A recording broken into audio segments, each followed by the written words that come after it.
Okay, welcome.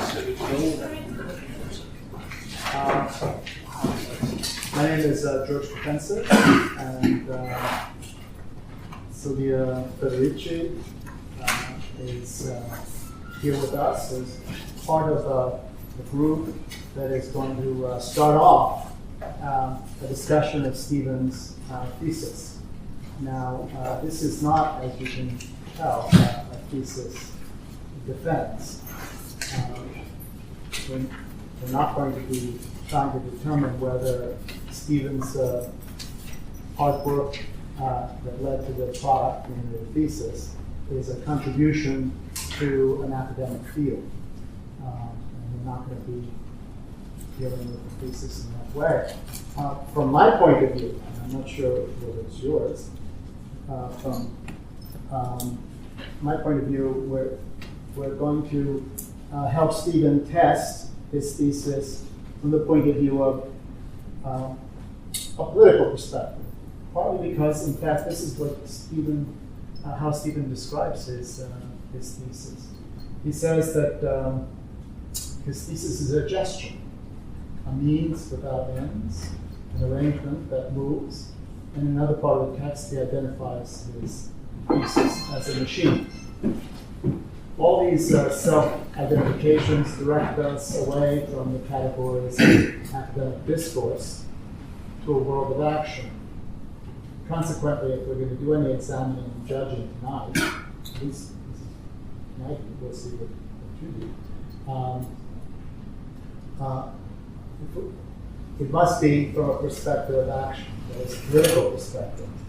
And in fact, it's a good moment for it because in London, basically a few hours ago, there was a major confrontation in the city of London, a testing of the waters, the political waters in the crisis at this point. It's something we're going to be hearing and resonating with this evening. So the questions going to be asked, at least some of them, and the judgment that will be arrived at must be of a different sort. It's not an academic enterprise. So questions of the sort that I am thinking about and is does Stevens' thesis effectively map out the contemporary political terrain? Does Stevens' thesis help recompose and give power to the struggle against the capital? These are kinds of questions that I'm concerned about. So with this setting, I would like to turn the floor to Stephen. Thank you, George. A few years ago, when Jack and I were co-writing a sort of a reading group sort of class at Blue Stockings, we talked about what happens if you fail the class. Do you have to go back to the previous grade in the group, and what would that mean? Would you go back to selling papers? I don't know. Horrible. But so yeah. Anyway, so what I'll do is I'll take about maybe 10 to 15 minutes, maybe a little more, and sort of say give a few sort of comments about this sort of genesis of what I've been doing over the past few years, draw some rough ideas out of the text, and then sort of end with a few thoughts, and then sort of turn to thoughts you would have. I'm just interested before I do this. Has anyone taken a look at my Man Facility text? A little bit. Okay, cool. Okay, so you've seen the chapter text. Good. Okay. Well, I'll start with a little story. I grew up sort of rural / suburban Pennsylvania, and sort of my background coming to sort of book organizing sort of comes from coming out of the punk rock scene and involved in various sort of art projects. Everyone's probably heard you tell a joke one time or another, but when I was 15, I really thought that if I wrote a song with sort of the right combinations of chords, it would literally cause the state to fall apart. Unfortunately, it didn't happen. I spent a lot of time trying to think of what those chords would be. And then coming out of that, I sort of, got involved in the anti-globalization movement and sort of got involved in organizing various protests and various media projects.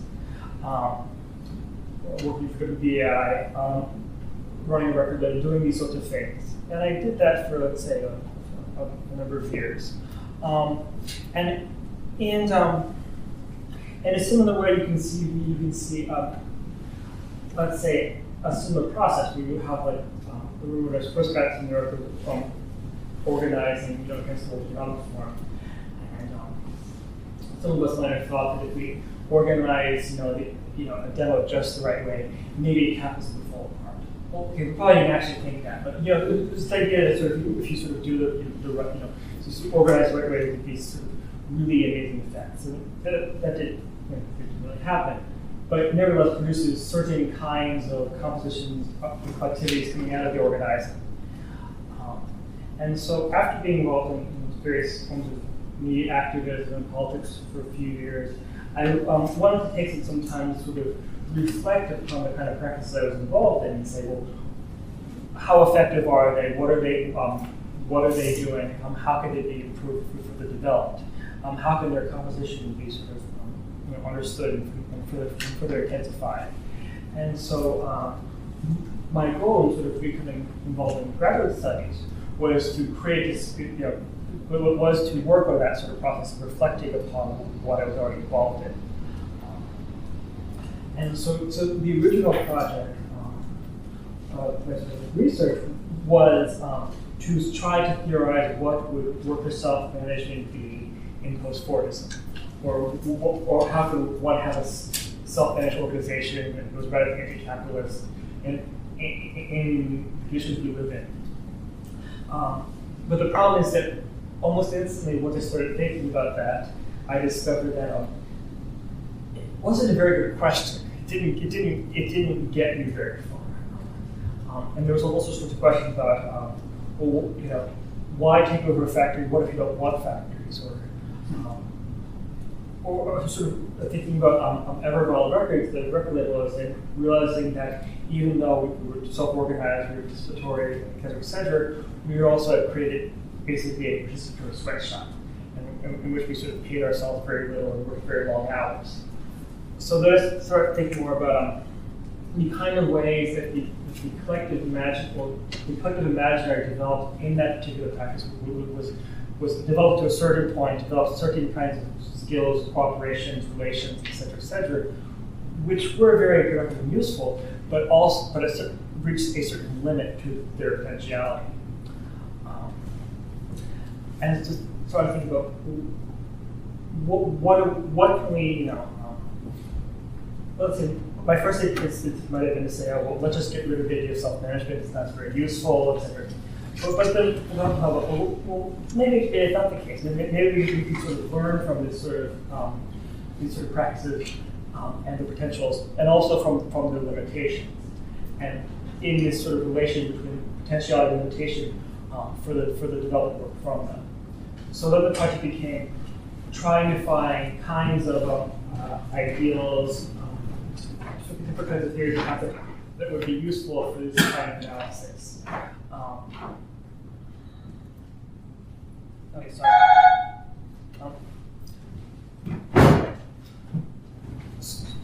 So that's when I started. At that point, I started looking much more into the ideas of class composition and class composition analysis, and also drawing from these situations and these kind of curves of radical thought to understand, to think about these kinds of practices. And by doing so, this sort of, let's say, left me with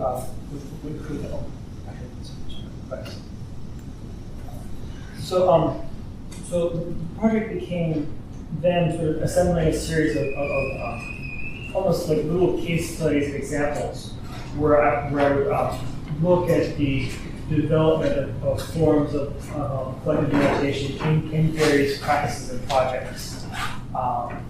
So I won't go through them in detail, but just to mention a few. One I looked at was sort of the IWW Starbucks organizing campaign, and particularly it's several demos that were organized the Billionaires Bush, and looking at sort of the using pop cultural motifs to sort of create different kinds of aesthetics and encounters. Another chapter is about this sort of record label that Everval represents with part of. There was a bit of looking at sort of themes about our space and radical cultural politics, and how the idea of an outside provides the possibility for an outside to capital, even if it's not existing physical reality. Looking at sort of kind of relations created through affected and various kinds of art projects and sort of street-based aesthetics. Looking at sort of history of wages for housework and organizing around affect and social reproduction, and these kind of things. Sort of like taking these different moments and saying, okay, let's look at this instance. Okay, how does this sort of, what is the kind of imaginary that emerges from this kind of practice? Are there moments where it gets stuck in stalls? And how is it possible to sort of, if it sort of gets stuck, how can you think about sort of breaking sort of its, let's see, its rigidification, sort of renew it again. So coming out of this, looking at these various examples, I sort of focus a lot more on dynamics of sort of recuperation, coming mainly, coming out of this situation, also out of the autonomous tradition, looking at how the creativity and resistance in movements get turned against themselves. And I think, if anything, this is perhaps what I end up focusing on most, but rather to say that the problem of recuperation is not sort of the end of radical politics, but rather that which recuperation will always occur as movements sort of build and become successful, and become a moment for rethinking how to work through it against being recuperate rather than being an end of radical politics in itself. And thinking about that is trying to appreciate the potentiality of different kinds of political and aesthetic practices, while at the same time appreciating their limitations. So I suppose if I had sort of one main idea, it would be that any kind of particular kind of practice or idea or form of organization thinks that it's said to be the answer to radical politics. That becomes the problem, because there is no the answer. There is only particular contingent forms of radical politics that can be constantly recomposed as they shift the ground of social organization. Now, coming out of that raises lots of questions about how we think about these things in relation to working in an institutional mediated setting, such as a university or educational environment. There's a lot of ambivalence, and it's very interesting how ideas which start as sort of collective discussions coming out of organizing quickly find themselves individuated, turned into, this has to be your idea, you have to put a little fence around it, you have to sort of fill some gap in the literature, this sort of thing. And I find this sort of thing really bothers me. But when it comes to thinking about how to break that down, that's a much more complicated question. One way to start thinking about it, just this little tiny quote from Guattari, this essay he wrote called "So What," where he talks about he managed to avoid some luck and skills managed to avoid neurosis, psychosis, and perhaps most importantly, professionalization. And it's kind of very clunky word, but I think it's really useful. Thinking of the ways that subjective positions are created by sort of buying into how you're sort of socialized into your role as being professionalized. So it becomes sort of your work, and you have certain forms of desire that produce who you are, sort of based around how that is formed. But it's sort of how do you break that without sort of breaking your own sort of relation to it. And that's sort of what I've been wondering about because I don't really know yet. Actually, I don't think I can answer the question. That's why I wanted to sort of have a sort of discussion is because it can't be sort of my question. It has to be sort of a question which is confronted collectively. Yeah, that was the idea.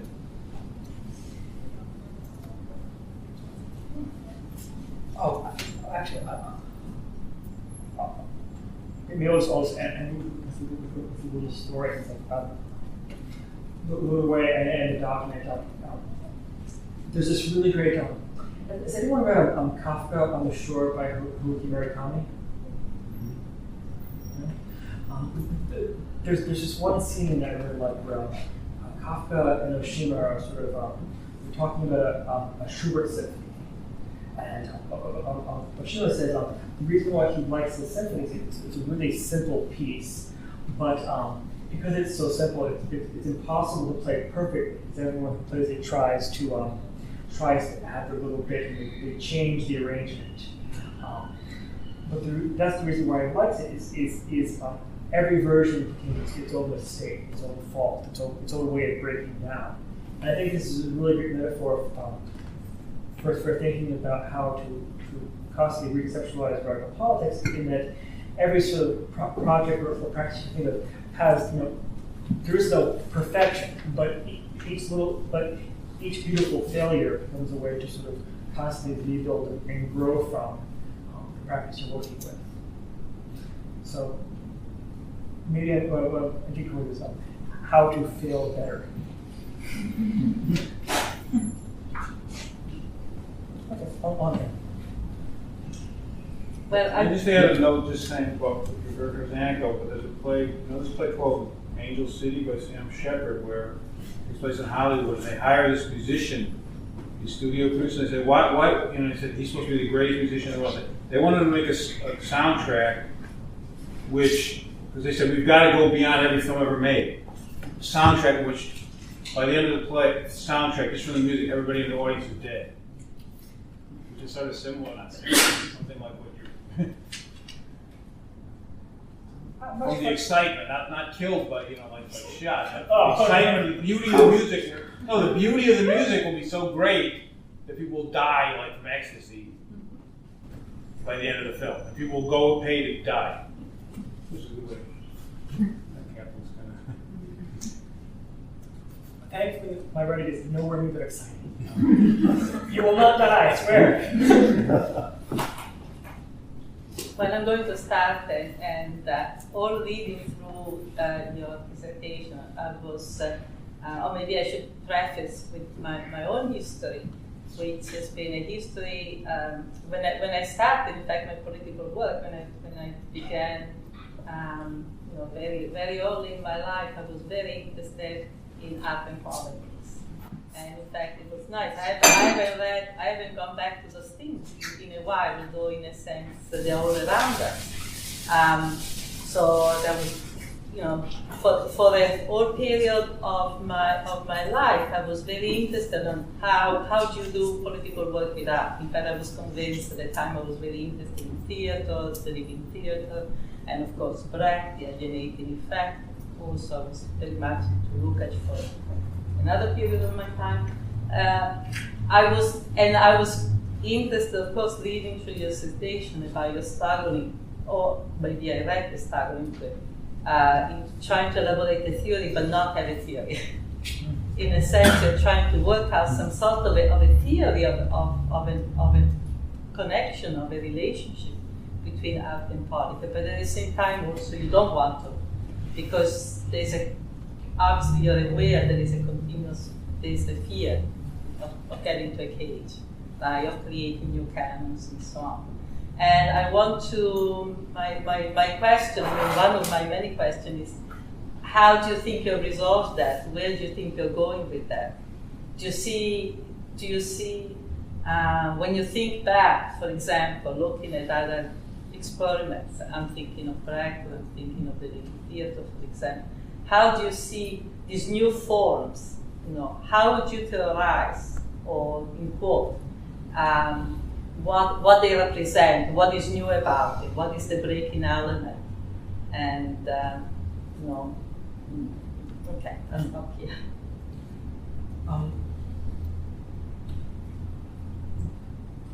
I suppose one could say, let's say generally one could say that every moment in time is completely and totally unique. But at the same time, in Spinoza said there is one substance, and so every moment is actually entirely the same because it's found in the very beginning.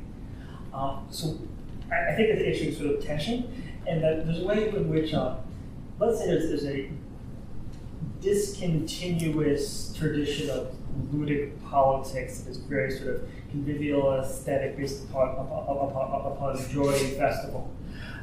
That constantly imagines itself as just erupting out of nowhere, never happened before, never had precedent, totally new. But strangely enough, it seems to appear at almost, somewhat regular, if discontinuous intervals, in a almost, it's a tradition which doesn't recognize itself as a tradition. So the questions that I think that you were looking at through the Kaiser Brecht, I've encountered, and I think a lot of people coming out of this movement have encountered more coming out of the situationists.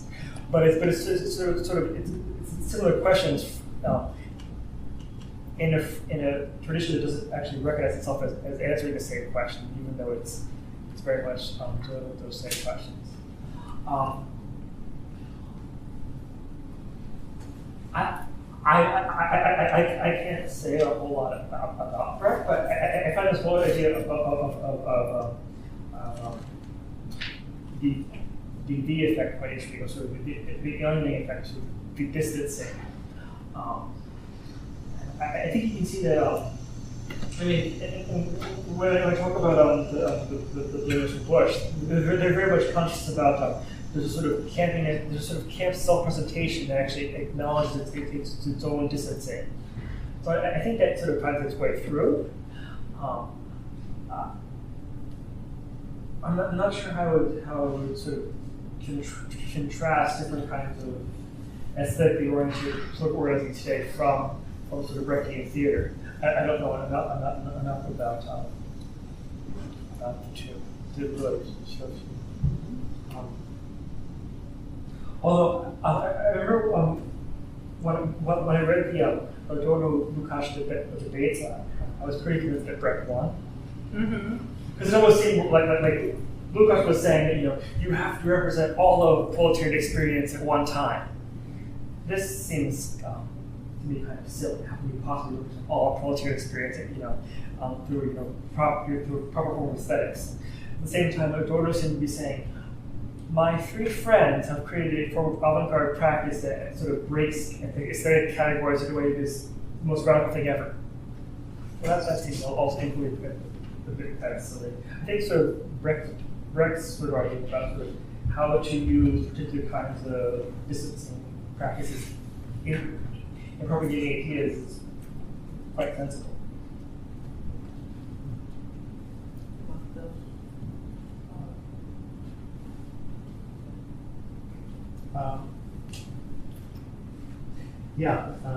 Maybe I can just pose another question, but maybe in a different. In the course of your thesis, you bring up Mario Tronti, and he thinks that those involved in a struggle are lost if they fail to immediately grasp the meaning of the coming capitalist initiative. They don't have a sense of what the other side is going to do. You're in a very problematic situation strategically.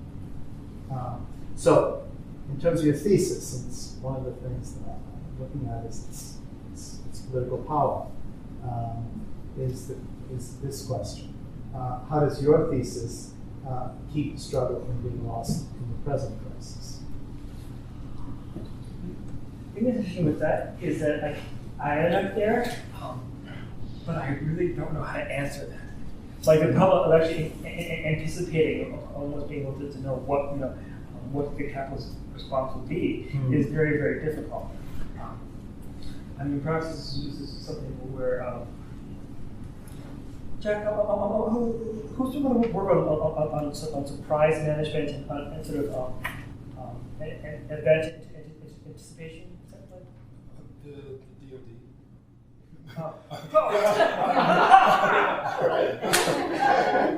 The hardest job. I mean, well, yeah, DART was interesting. But you were talking about, you mean a theorist? Well, I suppose the public is a theorist. Yeah. Yes. And so was the Rand Corporation, and so was. So the actual sort of, I think I'm gesturing towards this being sort of really pressing thing. The actual mechanisms for how to, here are the 10 easy steps to anticipate, state capitalist counter response effectively. If I knew what that was, that'd be really cool. Yeah. I don't think I've got it. I think what I have done is more looked at various ways that, let's say, recuperation or sort of cooptation isn't a sort of 100% thing, but rather sort of is a constant ongoing process that doesn't mean politics are over, or rather nevertheless, I'll put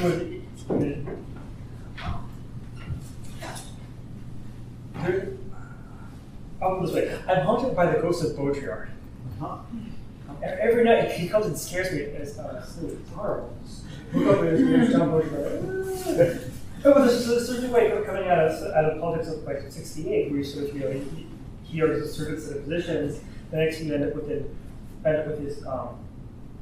well, he starts with sort of a vaguely situation as kind of ultra left position, ending up in well, the only thing we can do is sort of be sarcastic and sort of be ironic and make jokes and sort of be very witty, and but there's really no way out of this.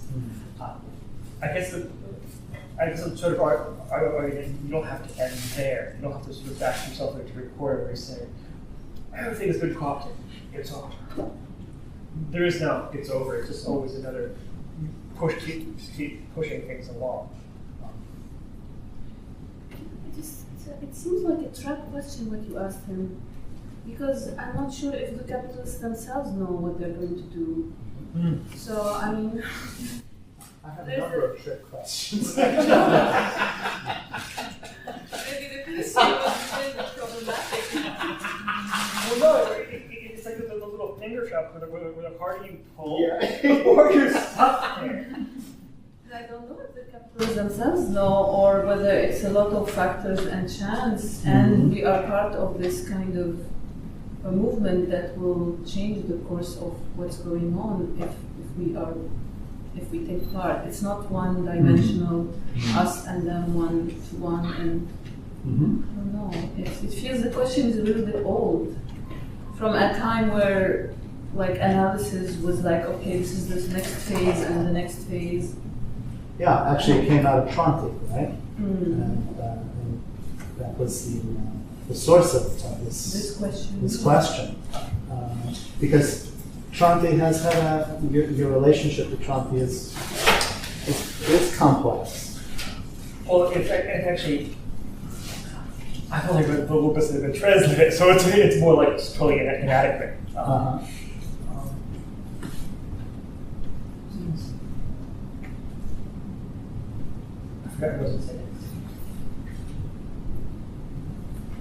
Well, I was just going to say too, it seems like part of the relationship with your writing, like after this question, having only read most but not all of the introductions so far, is this question of what role theory can play in radical politics, right? It seems like you're trying very hard to not take an academic stance that is terribly prescriptive in a way, but yet you're also not being completely unprescriptive either. I mean, you're sort of trying to invent some other way of addressing that relationship between the sort of whether it's academic or just a kind of knowledge production around these things that might inform without being too certain in some ways. Is that? That probably sounds a lot better than how I would defend this. I probably would sit up and say, very confused about this. I suppose it's a question of how one sort of like develops ideas and sort of possible ways to work without saying, you go do this is the way it comes, you know. As if there even point from which is probably makes up something present anymore.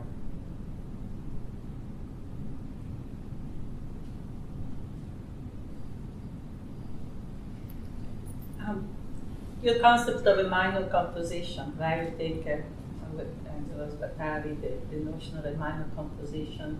How is that? I mean, I'm still pursuing the idea, perhaps rephrasing what George was formulating, which is the connection between, the art form and the particular relationship between art and politics that you are presenting in the dissertation, and a particular political moment, a historical moment, cultural context, call it what you want.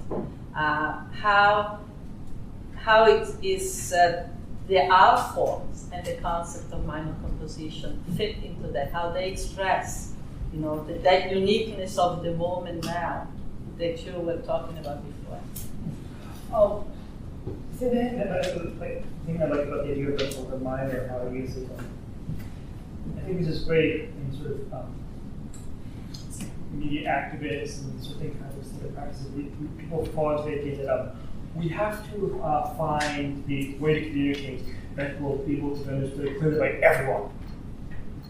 It's to be the most sort of like Habermasian ideal speech act. If we just clearly articulate what the problem is and what the solution is, then everything will change. And I don't think this really makes a lot of sense. I think more it's a question of finding different forms of communication that resonate intensely and effectively with who you want to communicate with, and sort of build on those particular, let's say, not sort of mass forms of communication, but to sort of work between these sort of subterranean moments in a way to build between them, rather than trying to be perfectly legible, comprehensible, rational.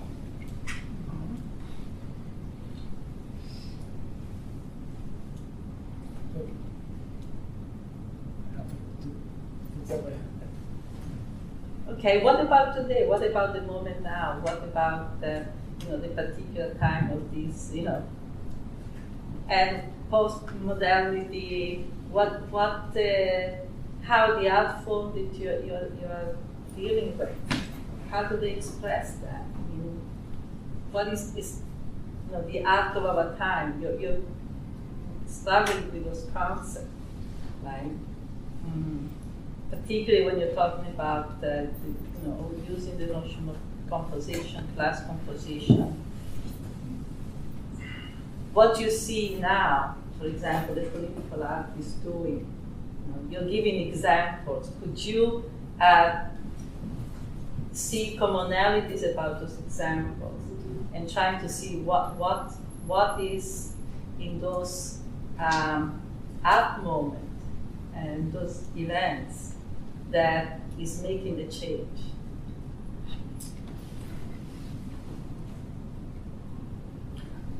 I think this is a sort of wall I come up to, and that I'm describing particular ways that resonance occurs, or sort of different movements resonate, or different ideas resonate.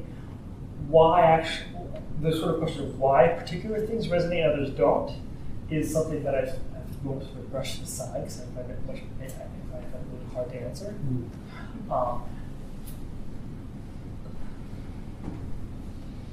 And I think it's sort of what you're asking. It's almost not a question I actually feel particularly well versed to answer at the moment. Perhaps it would be easier if we understood what is meant by resonate, not resonate. Yeah, no, I was going to ask that because, it almost feels like resonate. There's in some way, it almost feels like it's the opposite of the Brechtian estrangement effect, right? And I mean, correct me if I'm wrong, 'cause I don't read Deleuze all that often, or Deleuze in Glass 3, but wasn't the state a resonance chamber? I mean, isn't there a way in which like resonance can also have a sort of like closing off effect? And so I mean, but it seems like you're trying to use resonate or resonance in like in a different way, or maybe not. But I don't know. It is interesting to think about. I'm sort of borrowing the idea of resonance from collectivo situationis, who describe what they're doing is trying to create forms of resonance between movements rather than communicating. So I suppose that, as opposed to sort of, let's say, information systems theory of communication, where you have sender, receiver, and it's more sort of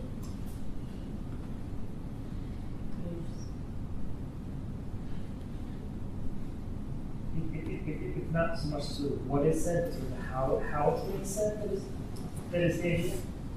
That makes sense.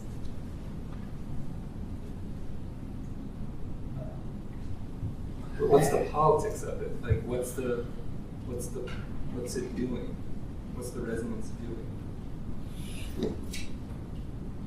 The problem is that if there are politics in the resonating itself, or whether this process is somewhat, it's like when you ask me,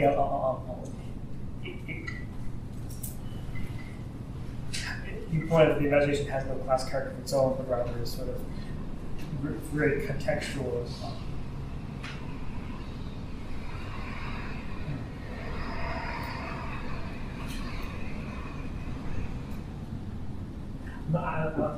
I'm not sure if you can stand for politics to form itself. Even though I think that's what I want to do, I sort of can't make a lot of movement and do that.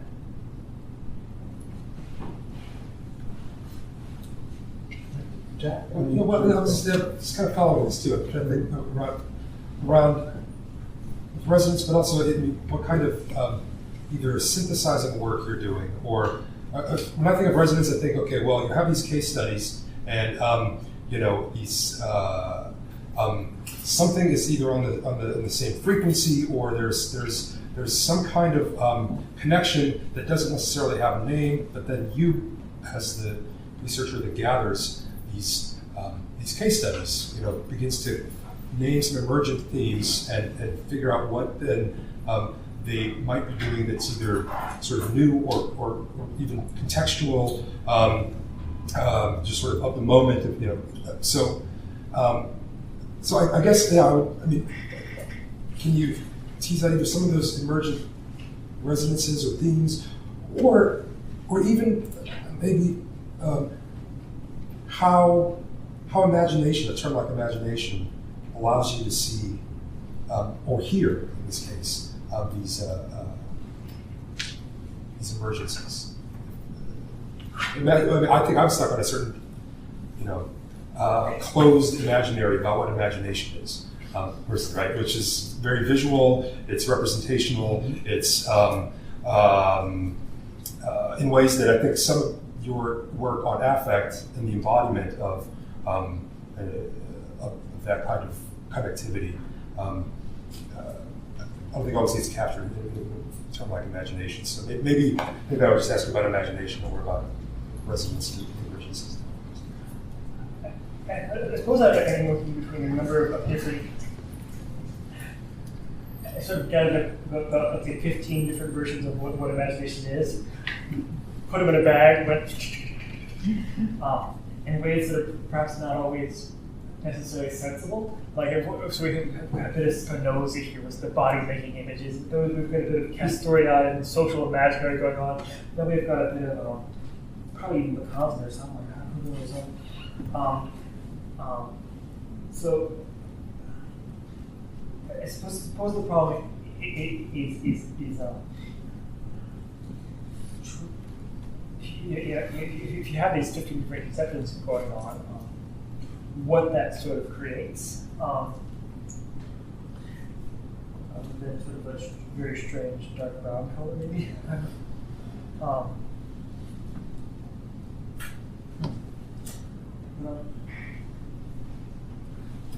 Perhaps it's a question about method, right?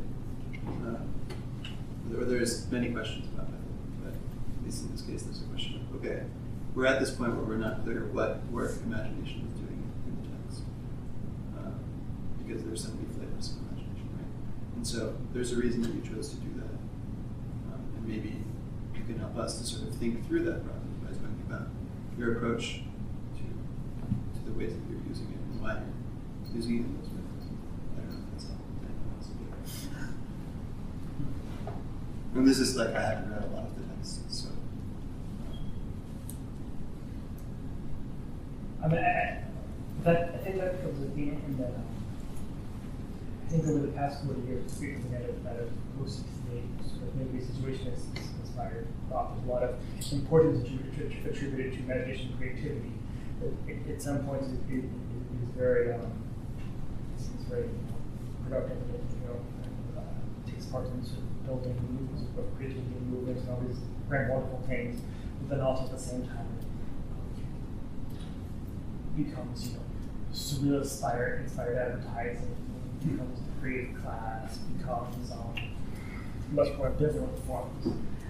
So I come to think of imagination almost naively being really intrigued by the ambivalence and trying to make sense of how I'm out of it.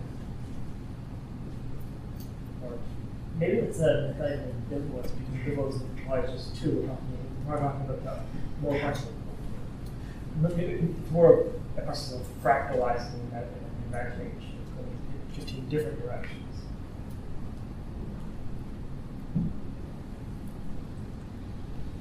I put kind of a sort of example here about capital imagination. See how that I think that the movements are doing something else or rather, right? Because one version is the recuperation all I just mentioned, right? It's sort of primarily advertising, popular culture, media. Capital also invested in imagination through the kind of managerial labor force as well, right? The sort of the focus on innovation, creativity, creative industries, both in terms of the organization of labor, in the spaces. But all with this goal of kind of encouraging a kind of innovation, right? And I remember I say that I never saw the end of the South Park episode. So, it's the South Park where terrorists take over Imagination Land, right? And partly that Imagination Land is populated with Disney characters, but also mythological characters, right? So it's this sort of entire history of Western imagination, the creative ability to create these sort of fictional worlds, right? Creating a world, which is what capital is very invested in, creating many worlds in this way. But so then I guess the reason I'm bringing this up is, right, so that's one approach, which is saying, okay, it's not just sort of the culture industries taking it over, but it's the creative industries which then want to encourage a particular kind of imagination. And studying things like flow states and psychology and cognitive processes, right, turning to the brain, to the body, to make sense of imagination. And I wonder if, I know your interest in affect and embodiment also, resonates with this in ways that I think the kind of situationists all like doesn't, I think, always even get to what you're doing sometimes. I don't know if you want to elaborate on the politics of embodiment in this conversation. I think it's really good angles to look at,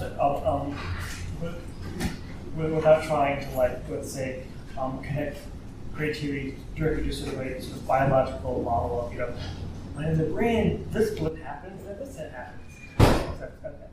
That's kind of silly.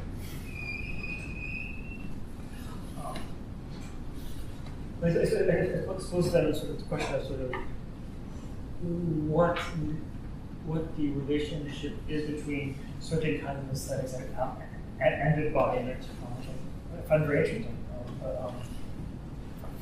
Which is perhaps maybe in terms of at certain moments I find the situationist notion of sort of how creativity happens or how surgery ideas happen to be somewhat inadequate, and that it can't quite explain where they come from. They just sort of happen, almost magically.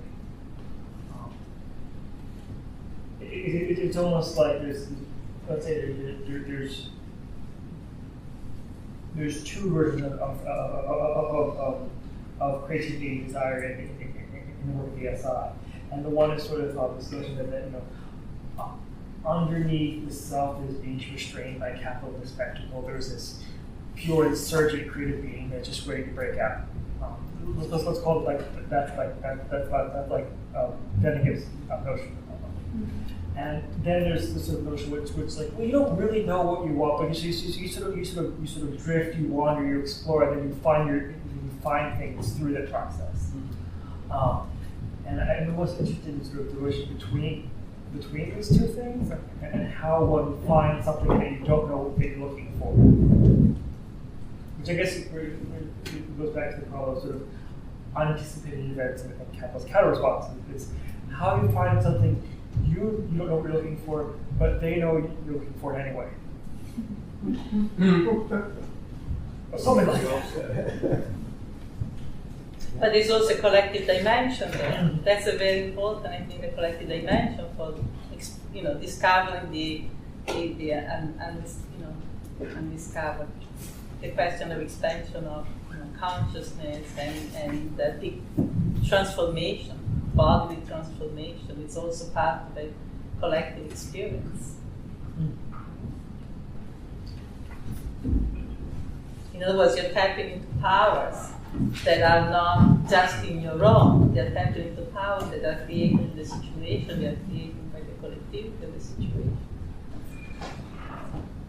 Did you say that? Does that relate to your concept of imagination, the relation between imagination and embodiment?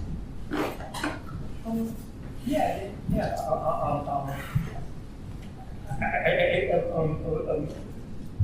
I think very strongly in the record there's an idea that imagination is the body's capacity to experience the world and be affected. Mm-hmm. And perhaps that's how I connect sort of corporate, bodily experience and imagination is sort of not imagination as just something floating off in outer space, but rather is starting very much with the body's ability to be affected by the world, to affect it.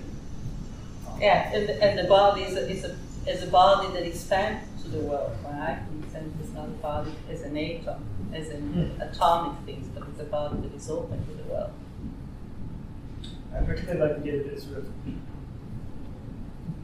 through increased interaction, sort of collective interaction, that one is also affected more. Mm-hmm. That sort of one experiences the world more fully, rather than just sort of being able to affect it more. It's sort of a dual process I keep thinking about, can I generalize? I keep thinking about, does a society's imagination really, will that determine political activities that go on? To me, like European and American culture is kind of depoliticized, right? To me, compared to Asian culture, like in Korea, even, has everybody seen the TV show, Korean TV show called 2004, Something Happened in Valley, which is like a soap opera, but in the middle of episode 10, they begin discussing, one of the characters is trying to rise in hierarchy. He says, well, the only way to understand this hierarchy is through Gramsci. And they discuss Gramsci throughout. This is the most popular Korean soap opera of 2004. They discuss him throughout, not in one episode. Throughout. This is the leitmotif. This is true. It's called Something Happens in Valley. You can get it with English subtitles. This is so these cultures, and I believe that especially in China and in Korea, there's a much more heavy-duty social struggle that go on there than go on in America or Europe, I think. And I wonder if if you see Chinese films, that they're much more politicized in general than the kind of things you see in Europe and America. And I wonder if that shapes the struggle, that you see much more constant, eruptions of social chaos and striking in these countries than you see in Europe or America.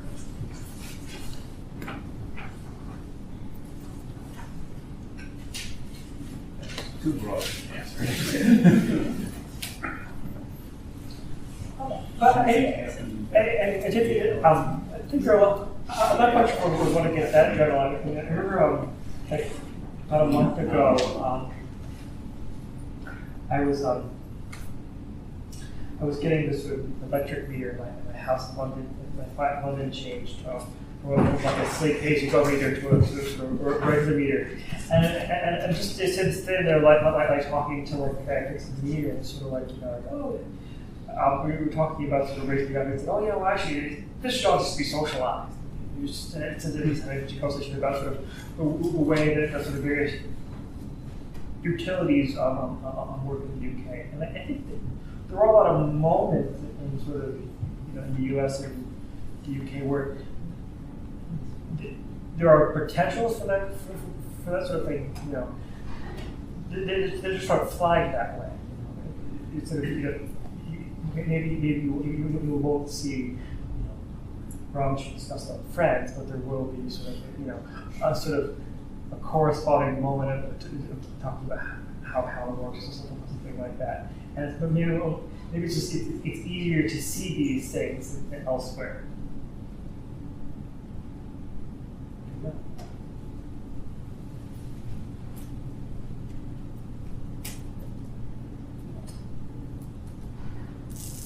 Well, yeah, you're in the thesis. Stephen gives a really interesting account of his experience in Ever Revived Records, and maybe you could give a sense of what that story was about.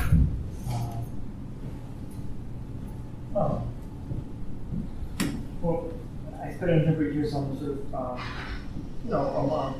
organized various musical events and putting out records and demos, sort of thing on my own, and then I met some people in New Brunswick that moved all to this record company that was sort of very much trying to bring together different kinds of music, so not just punk band, but also folk music and hip hop, and sort of doing it collectively. And the thing I found really interesting about it is that one of the main ideas behind the project was that as a way of propagating politics, it wasn't just what it said. Here the lyrics sort of saw these lyrics, expressing sort of a particular state, that sort of thing. But also the organizational form itself was a form of saying, well, why do we have to have bosses? We organize collectively, and it's just that we have sort of better organized workplace. And so I was really intrigued by the sort of relationship between propagating an idea not just through how it's communicated, but also through the organization itself. Mm-hmm. Just that 7 years involved in about designing, doing design, packing envelopes and things around. Basically doing all the things involved from the record label.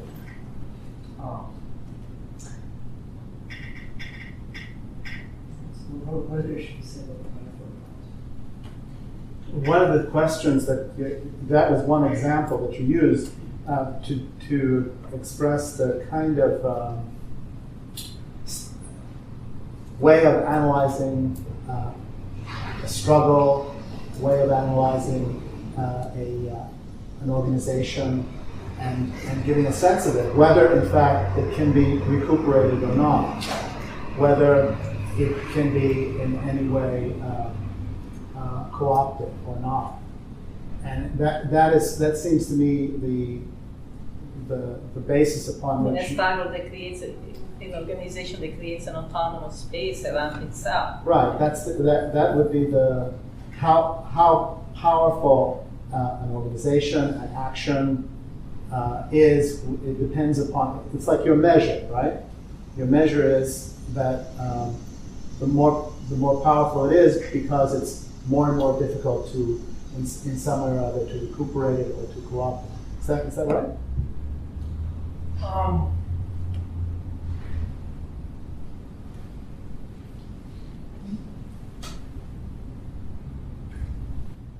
Yes and no, because I Right, very good. That's a good answer. Well, because I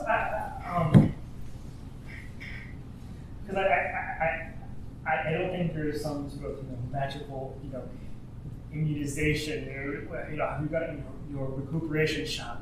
If so, you're phew, safe.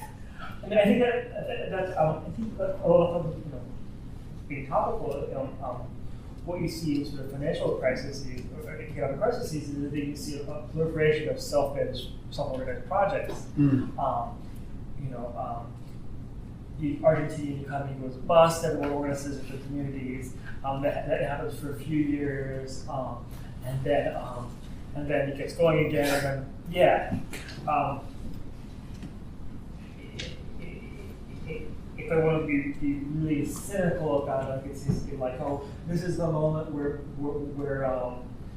social creativity subsidizes capital with its own self-reproduction, as there is a moment of sort of insufficient capital being poured into certain sectors.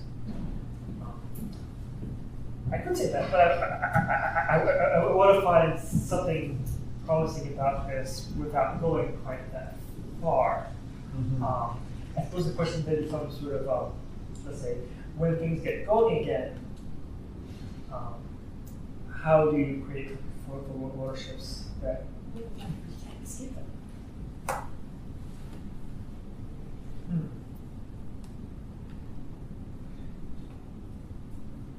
I'm not sure how to escape that sort of part. Well, this, to me, the way I understand it is that it's like with political organization, right? I think one of the great powers of a political organization in the broad sense of the word, I mean, or it is the measure whether it is alive or dead, is the fact that it has the ability to resolve itself.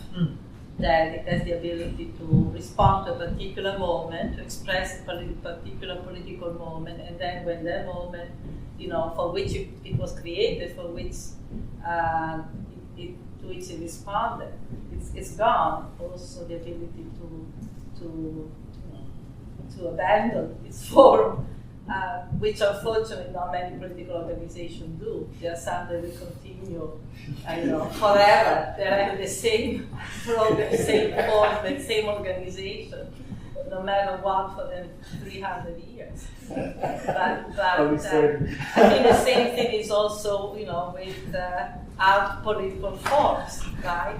That the same art form is, God forbid, that it's going to last forever. It's supposed to be meant never to be recuperated.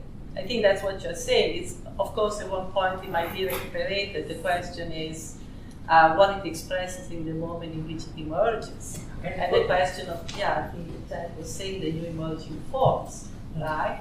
They emerge and they also submerge. I suppose the question is how we'll find a moment to basically say, actually, maybe this is maybe it's time to end this project. Or maybe, that's a really difficult move to make. Right. You might call it the old Yeller moment, Right. So that, in a sense, makes it even more important to understand what makes it. What is its, makes it able to rupture the particular moment. What is the quality? What is the relationship with the moment that makes it? I'm not going to use it revolutionary, but it makes it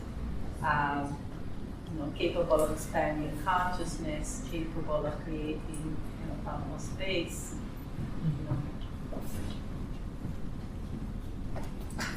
Right? When do you know? How do you know is the time to, that is the time to dissolve that form? Collective creativity. Any ideas? I wonder if it's connected to this idea of failure. So you began with the task of failing better, and this this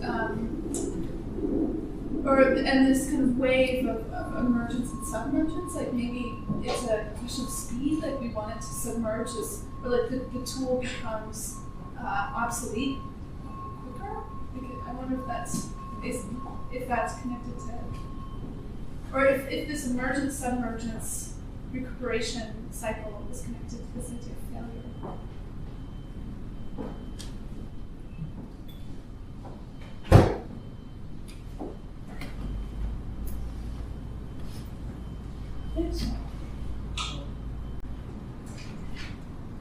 it's almost like at certain points abandoning the idea of practice visibly or sort of try to find a particular space and then say, okay, we'll temporarily do something else. You're referring it as failure, recuperation.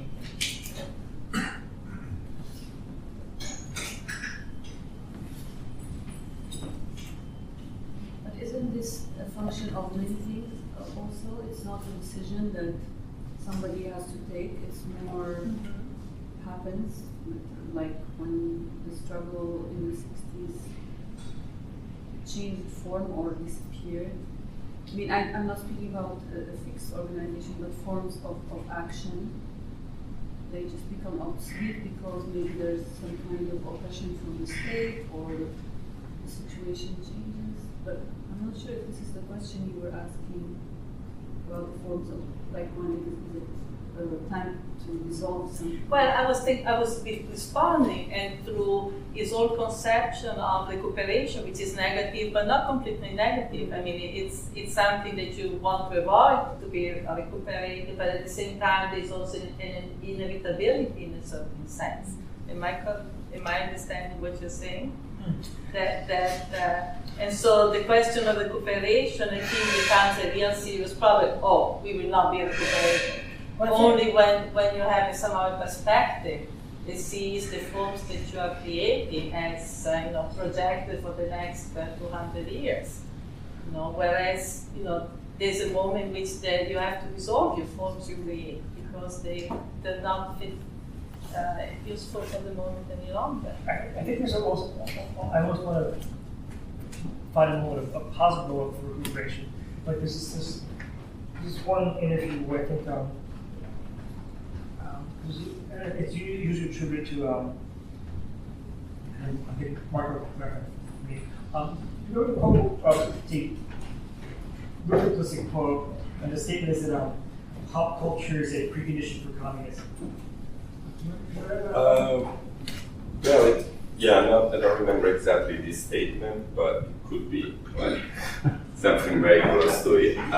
It's perfectly in line, especially with the Bolognese action of the Luther Research Project. So I think so. Yeah, could be. I cannot credit it to them 100%, but it's possible. Pop culture is a, like you say, what did you say? Can you say it again?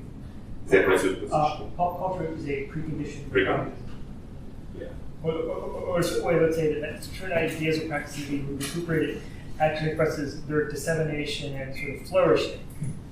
So it's not necessarily a sort of, oh, it's horrible, oh, there's lots of people who are eating organic food.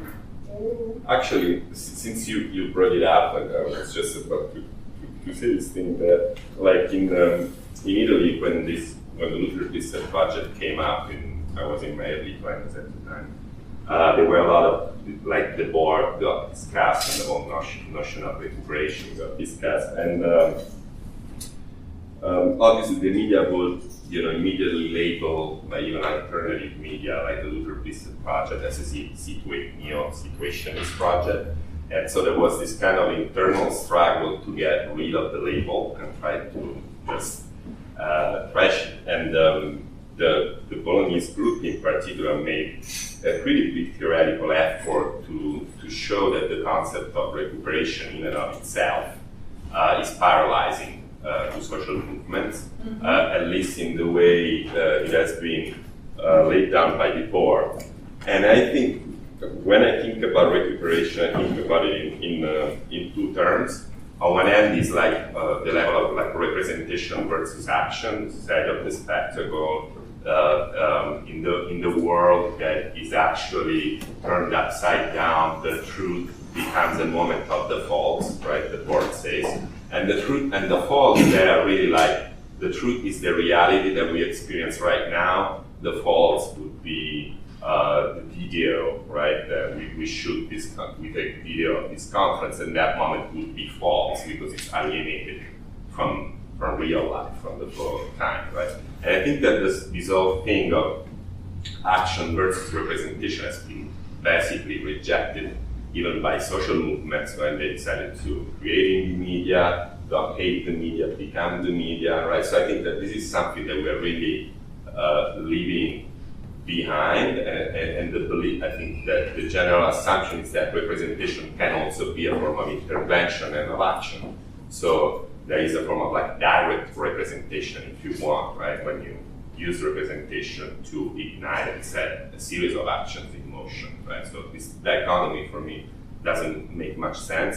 A second level that I think it's deeper is that recuperation is when the imagination of social movements is appropriated by capital and privatized and transformed. So that's kind of the political economy reading, right? You don't want to be that everything you produce is commodified, right? You know that immediately, and this is, I think, is a more problematic question, how to produce forms of imagination that cannot be immediately turned into commodities, or if they are turned into commodities, are extremely contradictory commodities. And the group that I think that went like the closest to it, like in recent years to me, is Yomango from Barcelona, like from Barcelona, Spain, because their debate, they came from the project Las Agencias that came out of the anti-globalization movement. They were discussing a number of Las Agencias was divided in 5 agencies,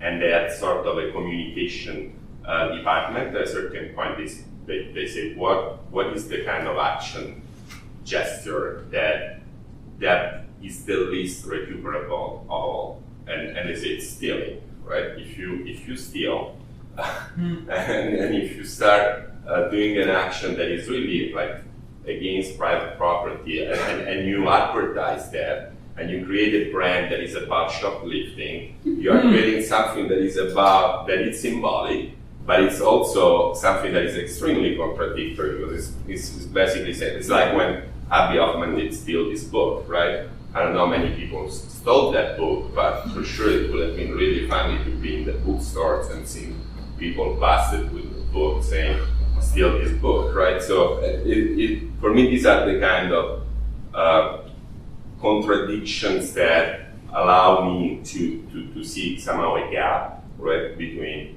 also like say, or to recompose theory and practice somehow, or the work of imagination and setting things in motion. There are not, I think, many examples, because it's really hard to somehow find something that can work on so many different levels, and sometimes something is just too urgent to ask yourself whether it's going to be recuperated or not. So you just put it out and see where it goes. But I don't know, that's my take. And the other way, I think, is to create forms of representation that are abstract enough, like multiple use names, collective pseudonyms, and this kind of quality that can be used by multiple people for a variety of purposes, but at the same time, they're not, they cannot be immediately commodified because they don't have a body, so to say, other than in the mind and the desires of the people that perform these personalities. That was just a common way of looking at this issue right now. Just building that, I think one of the interesting things about which is quickly the way the idea of détournement has been sort of used is a sort of I think the original idea was sort of juxtaposing different elements in a way that actually breaks down communication, makes it, it just sort of breaks meaning. Sort of, it doesn't sort of like clever rearrangement of ideas, sort of, and I think a lot of our culture jam just becomes sort of a clever juxtaposition that sort of doesn't really transform the elements in use, doesn't sort of just rearranges them. And it's sort of the difference between this, mixing things, sort of mixing them in a way which is actually really quite discordant. What you were saying is sort of the concentration in the main way of pushing that forward. I just want to make a brief comment on the question of defeat and recuperation. In particular, in relation to your chapter on the IWW, because the IWW just celebrated its 100-year anniversary, and I think it's very important for a lot of members to declare a clear continuity or a clear lineage between the historical IWW and the present day organization. But of course the well-known secret is that the IWW all but disappeared for at least a 20-year period sometime in the middle of the century. I mean, it existed only in name. And in fact, if you look at the contemporary organization, which you describe in your chapters, the forms of protest and the forms of organization that are used today are different in a number of important ways from the way the group operated in the past. I guess there was street theater used back then as well, but it was much more didactic. There was much less farce, much less irony. And I think that in terms of that organization, because I'm a member myself, so I'm sort of familiar with it, it's often important to admit that organizational forms shift over time to adapt to new historical circumstances. And I think that should be a point of pride rather than something that should be glossed over. I think, if I remember correctly, I read the draft a while ago, but you point out that the IWW has used song and music, basically various cultural forms throughout its history for various ends. And I think that's definitely one of the most important aspects of the group. But there's a way that the songs that were sung 100 years ago are clearly outdated, both in form and content, and perhaps there's a need to adapt. The IWW was when we first started the idea of my composition of the free speech fight, to sort of people would be soapboxing, and then the Salvation Army band would show up and start playing Christian hymns, and to drown out the people speaking, like, we'll sing the same song with different words, so we can sort of a hollowing out of Christian hymn and turning it into something more interesting. So it became a part of using that material, and so it's almost like at a certain point today, let's say, how can we sort of sing the same Christian hymns, or rather, what is sort of drowning out what we're doing, and how do we use that, rather than sort of sticking in the same form.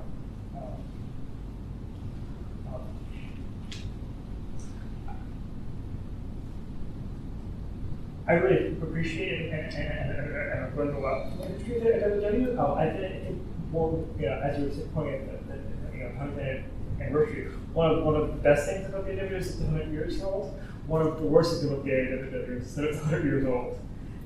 And I think it's just sort of a question about, like, just going on how do you know when to move, sort of finding those sort of moments to sort of reconfigure.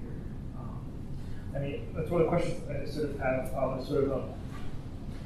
my understanding of sort of, while the organization in the 1920s was that you don't negotiate a contract, right? Now it's one thing to say that when you have a whole sort of mass radical culture behind you, and you can sort of constantly threaten to go on strike and win lots of games without having to ever negotiate a fixed representative contract. But when you have a different situation where that isn't the case, then it becomes a much more difficult question of how you sort of organize. And those sort of conversations, I've encountered, in Europe and also in London, they've been a whole lot of fun. Yeah. If I can just comment on that real quick, I think one of the questions that the IWW is struggling with currently is it politically acceptable to negotiate a contract if you maintain a critique of the contract as a political structure? Is that selling out?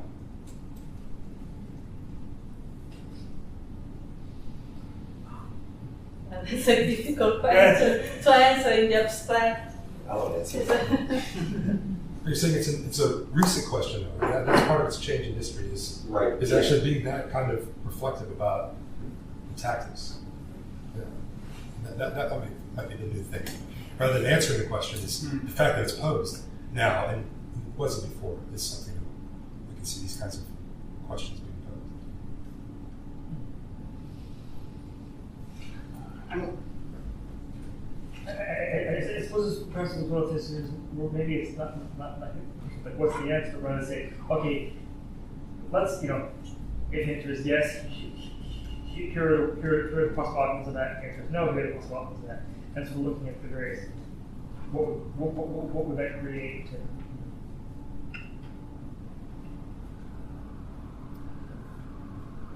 I'm actually not convinced that it seems to me that it's almost akin to asking, well, is it acceptable for me, or is it unacceptable for me to like walk down the street and like buy a hot dog for $1, even though like I should be maintaining a political critique of the context that forces me to like perpetuate a system of exploitative wage labor, even though I have no other alternative necessarily than going out into the woods and like starting to grow tomatoes, by which I compromise my own effectiveness as a social actor. So it seems to me that there's a certain question of social effectiveness. What are the conditions under which the contract is being made? Right? So like, okay, well, why? Why are we deciding like, oh, well, we feel compelled to make this contract for any number of reasons, because maybe the alternatives are far worse. And so in that case, it's almost a question of institutional power, right? Okay, we're making this contract because we feel we have no other option. And in that case, if that's the case, then of course we're sort of morally obligated to maintain a political critique. But it seems to me that it's sort of a non-question, more than a difficult question. Maybe that's it. I suppose we're saying that it's not my question to answer sitting here. Right. It is perhaps somewhat more question when I'm sitting in a freshman meeting in London, but not sitting here. So that, perhaps back to what we're saying, it's not a question from this chair. And you're sitting where? I'm in a branch meeting in London. So at a bit of being discussed, and then as part of the process, then it gets a question to be answered, but not from sitting in New York. I wanted to ask you about what for me is a scarier idea than the idea that imagination or imaginative acts can be co-opted by marketing, whatever. And I think that maybe you touched on this idea that imagination is already sort of colonized by capital, so that when you go about the project of trying to imagine a collectively run record label, that you inadvertently recreate a sweatshop, or when you think that you're culture jamming and sticking it to the man, you're actually sort of reenacting already co-opted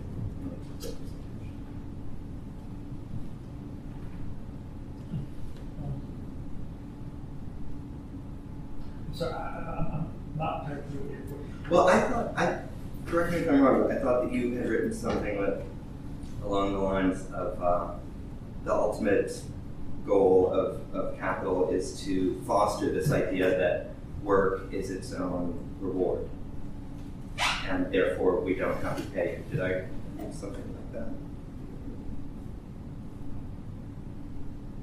I'm not such a remembering that, but you did say that in your collectively run record label, you ended up working long hours for no pay, and so whereas you had started out with a small-scale utopian project, you ended up making a kind of anarchist sweatshop, right?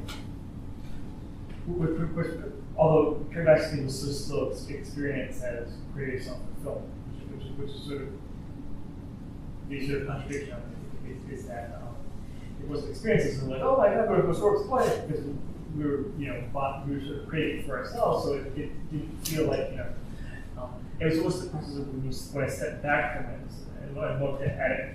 When I was sort of almost extricating myself from the situation to look at how it was working, then I realized, I wouldn't have accepted this sort of arrangement.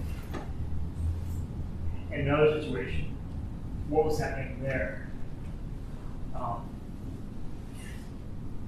Maybe it's a question of finding a way to step back from the forms of imagination that we're already invested in, to look at how they're working, rather than just sort of being so caught in those flows that you sort of accept the idea that it's self-organized, therefore it must be good.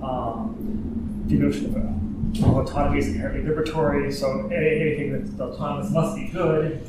And sort of say, well, actually, maybe sometimes our most cherished notions,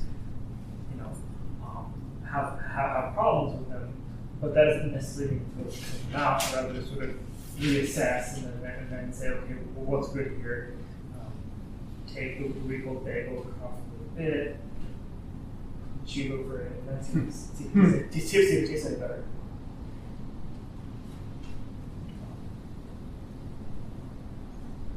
What the gentleman said is almost, I think there's a book whose title I'm not sure about, Revolution Retrieved or something like Negri, where he has almost the opposite idea. Because he says that capitalism actually has no ideas, but if the workers come up with something they can co-opt it. That's where the ideas of advertising, et cetera, come from. Co-opting ideas that they can't, that its creators don't have on their own. I mean, at least as far as they can repeat the same thing over and over, but they want something new. I think that's the prevalent idea, and like we've talked about that a lot this evening, but I guess it keeps bringing up for me the idea, the sort of fantasy that there is a free and autonomous imagination that's constantly in danger of being co-opted by something outside of it. And I guess I wanted to ask you about the possibility of these two opposing forces actually being contaminated both by each other.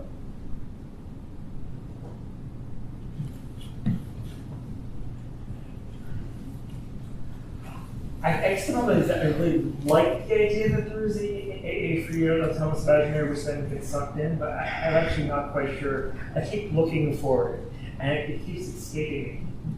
Keep saying, around the next corner, around the next corner. And then, around the next corner. And it's almost maybe in a certain way, that sounds probably silly. The process of sort of looking for the autonomous imaginary creates the possibility for it to emerge, even if it's in somewhat constrained conditions. I wish I had a more compelling way to say it. Can I go on and just say that as I understand, the problem is not that capitalists are all dumb or something, it's that if you're in a certain social location, you can't really see anything. In other social locations, maybe every idea you have will end up contributing to capitalism, but if you're like some kind of a lower position, you have a different view of capital. So your imagination has to be different. Even if you're like co-opted and say, well, capital is good, but if you're like working like at a different, not from the high peak but the bottom, your imagination has to be different somehow. That's what he said, at least as I understand. And that makes sense to me. Why would everybody in the whole society have the same imagination if they have different social locations?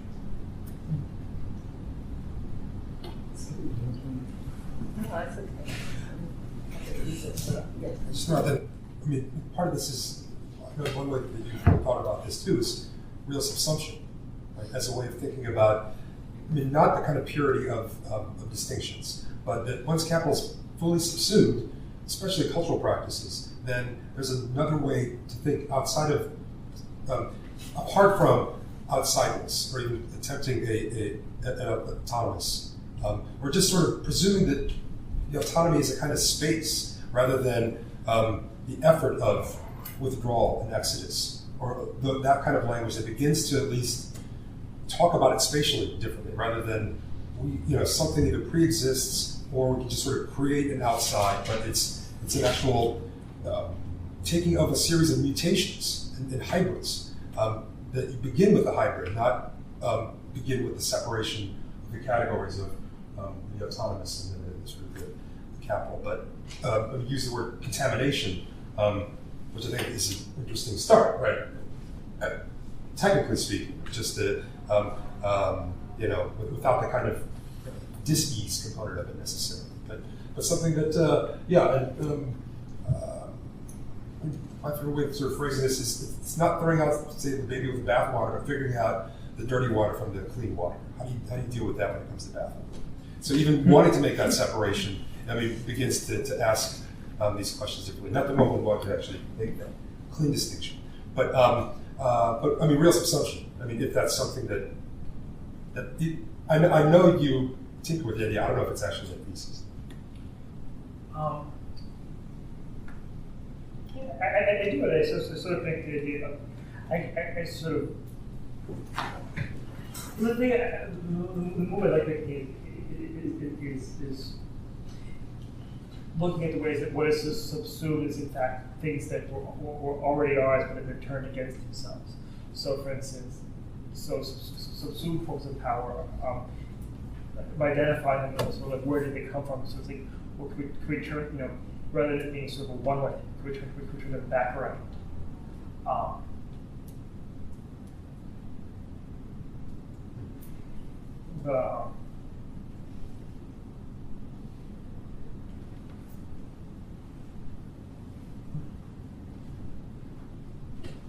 Otherwise, autonomous spaces are linked to use value. Right? Economically speaking. The cultural realm that you're examining, the sort of relationship with art and politics or culture and politics. How do you sort of position the economic in there then outside of the kind of situationist recuperation model? Is there something along those lines? Either a question of use value or subsumption. I find it very, very difficult to answer what is this economic value of culture in a general sense.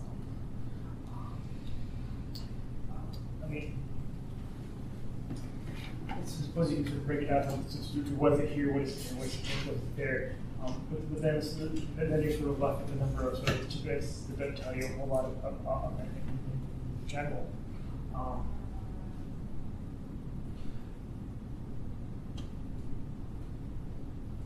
Maybe it's also a question of sort of how are particular forms of measure asserted and backed up. So, for instance, how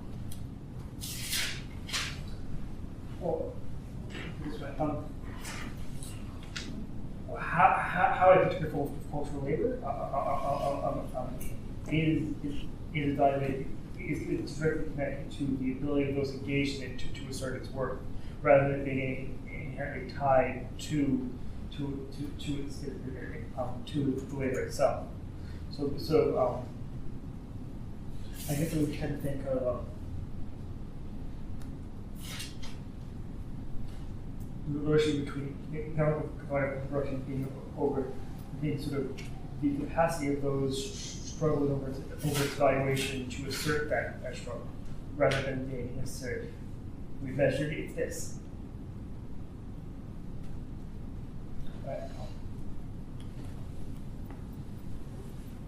Is that just one question? Actors, let's create. You get paid for your performances,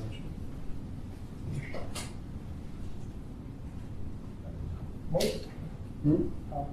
Usually in the contracts, if you're an actor, you're getting paid for actually, let's say, for example, a theater actor in theater. You'd be paid on the basis of your performance, what you do during the 8 to 10 o'clock in these particular evenings. In other words, what I want to just point out is that there is something like a kind of aura around cultural and artistic work that is somewhat overblown. The creative aspects of our lives are just like the capacities to walk and run and move our arms are part of a process that is quite temporal. That, in fact, in terms of the production process, it's the contracts that are available, that are written for, let's say, a program to come up with a particular kind of code for a particular type of job is measured. I mean, there are measurements. If you can't get it done within the space of a week or so, you're out. So the relationship between time and cultural and creative work is not such an anomalous, arbitrary thing. I guess what I was suggesting is that the forms of measurement that are used in cultural production are an expression of the class relation in that form of production. That's also true of almost every other kind of work. It's amazing how over the past 10 years this seems to have been forgotten. Well, I think maybe we should remember this point in our story, because I agree. Okay, yeah. Okay, enough said. But I was curious about, if you could elaborate more, how you see the relationship between, the new forms of political art and the organization of work, the change in the organization of work.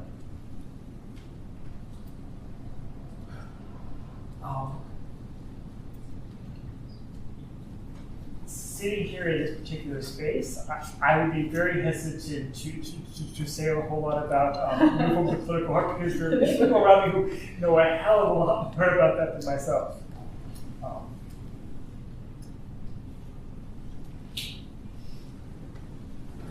I have a question.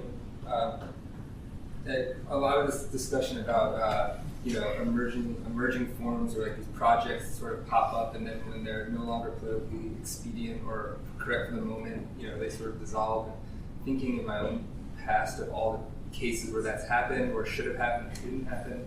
But and I mean, I'm feeling like this has a lot. I haven't read your book or thesis, but it feels like this is an important part or moment of the story. And it makes me ask this question, especially thinking about it in relation to what Abe brings up or brought up with the IWW, just about history and about like the historical narrative and where the continuities are, and or like if there's an assumed we, and how that we connects to all these disparate stories.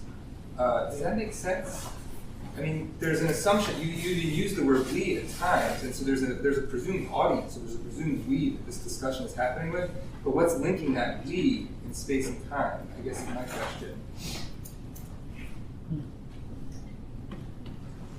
I think the fun part is there are different parts within different moments that have different we's. The different we's are not fully differentiated, so it was sort of floating mutative thing. Probably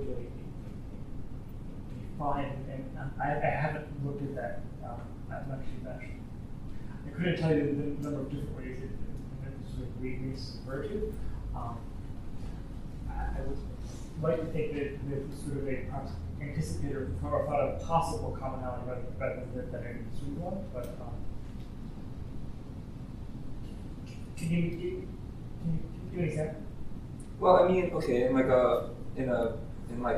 maybe I can give you an example by what I assume you're not doing, which is to say, like, maybe in like a very traditional Marxist account, the narrative, the we is the working class, right? And there's like a historical actor that the narrative is told around, or maybe it's species being, or maybe it's some other sort of aggregate. But there's an anchor to the narrative that says like these are different moments emerging out of a historical path that I can connect to it. Or at least that's, I mean, I'm trying to ground myself within this conversation. I'm trying to understand like how my own practice, my own history, things I have done before, which range from whatever, art to politics to this to that, how they can be grounded by this story you're telling. And I'm still struggling with that. I suppose what I'm trying to do is talk about possible compositions or possible weakness diverges, but without, we're trying to avoid it is by saying, here is the we, it's really to limit delineates it, limits it in a way that sort of draws lines around that's other possible things being a part of it. So the way it's saying that you're free for the working class, that and that draws a line that sort of what if it doesn't include what if it's not include students, what if it's not thought to include on-wage workers, et cetera. So it's trying to think of emergent compositions without shutting them down by sort of roping them off. I find it very difficult to deal with this, and that's what I'm trying to do. Is to sort of one point I sort of invoked the idea of Christine, where she says something like I revolt, therefore we are to come. So this sort of weakness is always sort of emerging, but never sort of fighting dissent.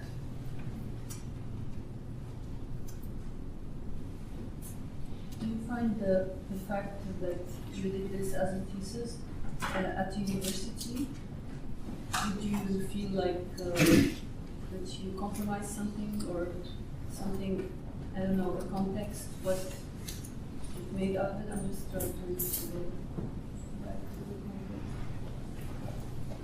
context. Or maybe it's not relevant to the second way.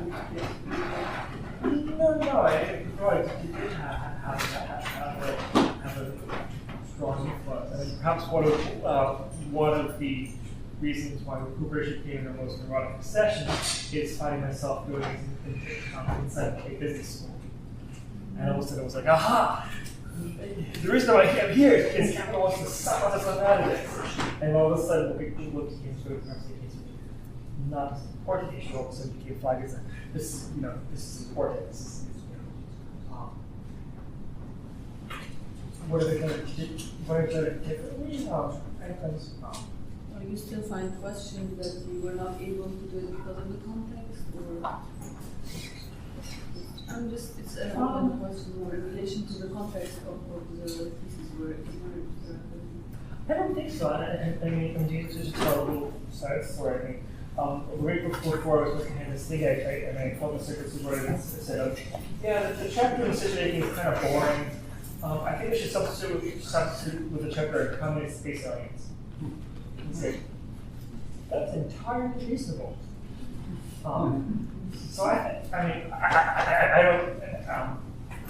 felt pretty restricted, but if there were restricted, they probably didn't occur at an express level. More sort of, so perhaps there were things occurring that I'm not even quite aware of myself. And I'm not aware of my info, but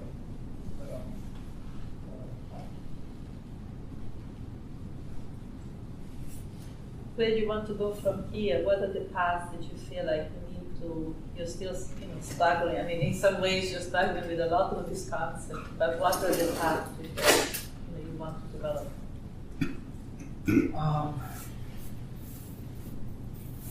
Well, I'm becoming more and more convinced that I'm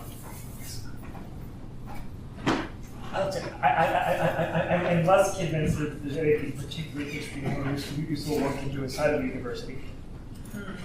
So I'm thinking more and more of finding an entry point sooner rather than later. I think the sort of economy of culture next year that area thing is sort of culture questions we're looking for more specifically of any kind of role. So that's why I probably go next. But with this particular work, let's say if you want to go on to work on your dissertation, like develop some pathway, take some themes and carry them on. What's the relationship to this work now?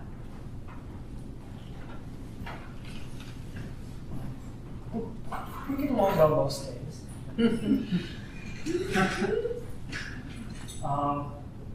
Well, at the moment, Erica is currently editing it.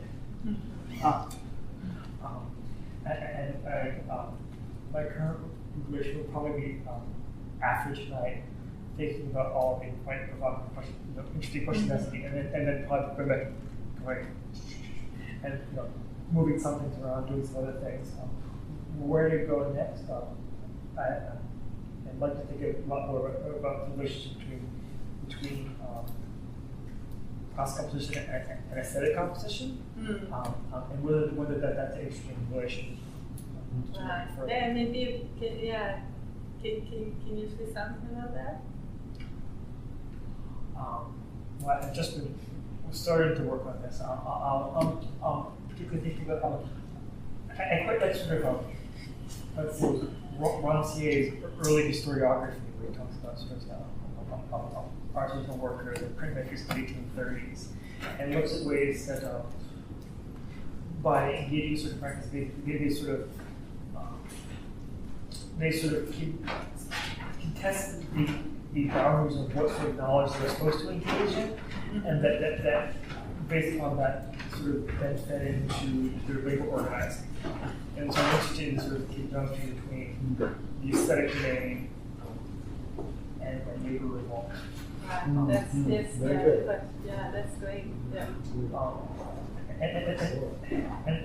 And secondly,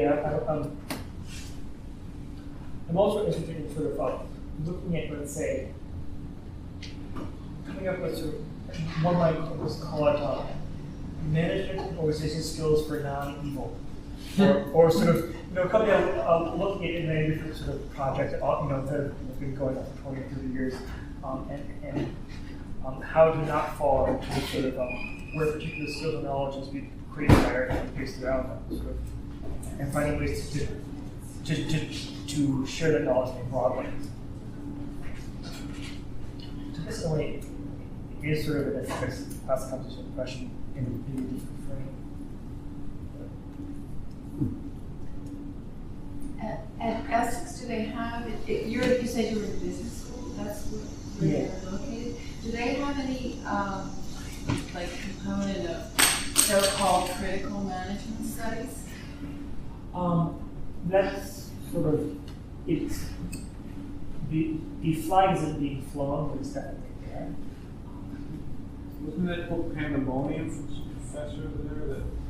That weird business management book called Pandemonium? That was Gibson Burrell, he was a professor at Essex, which was what I was before. It's a very strange book where someone says, if the postmodern tradition was all about the fragmentary and disconnected, I'll just write this way.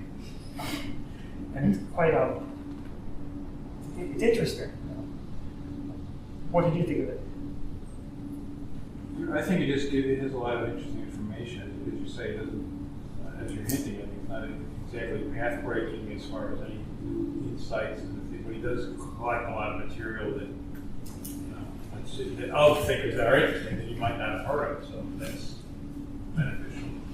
I think he's setting forward it's written like the guy's going on a journey through it's like the Pilgrim's Progress or something, right? Like going on a journey through this, let's go to this village, that village, this village, so the form is interesting. He's unfortunately has no imagination beyond that, but he did come up with the form, which was. Gibson Burrell. Urrell. Okay, we've been right up almost 2 hours now. Any other questions?